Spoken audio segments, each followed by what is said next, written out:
haddii aadan noloshaada ka faa'iidaysan shantan xaaladood waad qoomamayn doontaa marka shanta cagsigooda ay kugu yimaadaan. waxaan ogsoonnahay nolosha bini'aadamku inaanay ahayn mid markasta nicmo daa'ima uu qofku ku jiraya, laakiin ay tahay xaalado isbedbedelaya. nabigu calaih salatu wasalaam isagoo maalin maalmaha ka mid ah la dardaarmaya saxaabada ka mid ah ayaa waxa uu ku yidhi shan ka faa'iidayso intaan shanay kuu iman. qodobka koowaad ee nebigu kula dardaarmay waxa uu ahaa shabaabaka qabla haramik, ka faa'iidayso dhallinyarnimadaada intaadan gaboobin. dhallinyarnimadu waa marxaladda dahabiga ah ee qofka bini'aadamka ahi uu maro, waa marka xooggiisu uu taam yahay, caafimaadna uu qabo, muuqiisuna qurux badan yahay. haddii aadan wakhtigaa ka faa'iidaysan markaad gabowdo ee aad jilicdo ayaad qoomamayn doontaa.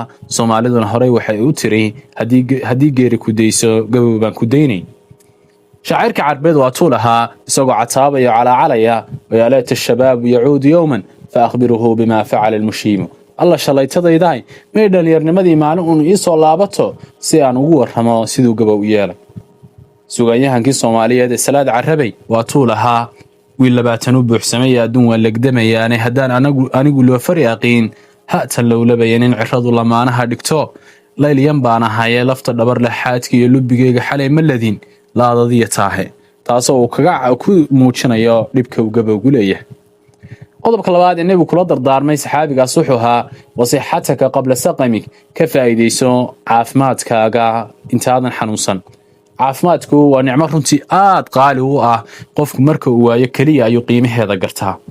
tusaale haddii lagu yidhaha 10 milyan baa lagu siinayaa, laakiin keliyahaaga mid ka mid a ayaa la saarayaa, ma yeeraysid, sababtoo ah malaayiintaas waxaa kaala qiimo badan kelidaada. caafimaadkuna waa taaj dul saaran dadka caafimaad qabaa ee ay arkaan keliya kuwa xanuunsanaya. qodobka saddexaad nabiga calaih salaam kula dardaarmo wuxuu ahaa waqinaaka qabla faqrik, ka faa'iidayso hodantinimadaada intaadan faqri. dardaaranka afraad ee nabiga calaih salaam ku dardaarmo wuxuu ahaa faraaqaka qabla shughlik, ka faa'iidayso jaaniskaaga intaadan mashquulin.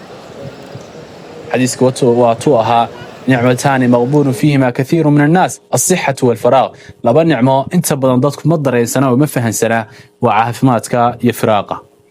qodobka ugu dambeeya nabiga calaih salaam ku dardaarmay oo uu yidhi ka faa'iidayso intaanka kale ku iman waxa weeye waxayaataka qabla mowtik, noloshaada ka faa'iidayso intaadan dhiman. noloshu waa fursad rabbi subxaanahu watacaala uu bixiyo. maalin baad imanaysaa, maalinna waad ka tegaysaa. bini'aadamka adduunka joogana maalin bay wada yimaadeen, maalinna qofku waa uu ka tegey. haddaba adiga waxaa wax ku ah oo aakhire raasamaylka nolosha rasmiga wax kaaga goynaya sahayda aad adduunka maanta ka qaadatid. haddaba mahadsantiin muuqaalkan sii faafiya si walaalo fara badan ay uga faa'iidaystaan.